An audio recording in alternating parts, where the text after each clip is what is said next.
Hello and welcome back to the DaveTech YouTube channel.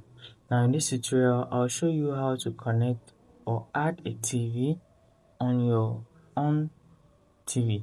So let's get into it. If you find it insightful, hit the like button, subscribe to the channel for content videos like this. To do this, all we need to do is head over to settings. So under quick settings, navigate to all settings, and now you're going to go down to the bottom, second to the last, and you find remote and accessories. Go down to set up remote buttons and click on the right. Now you're going to set up a TV.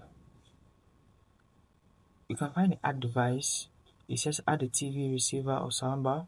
That's what you want. Click on it and click on TV.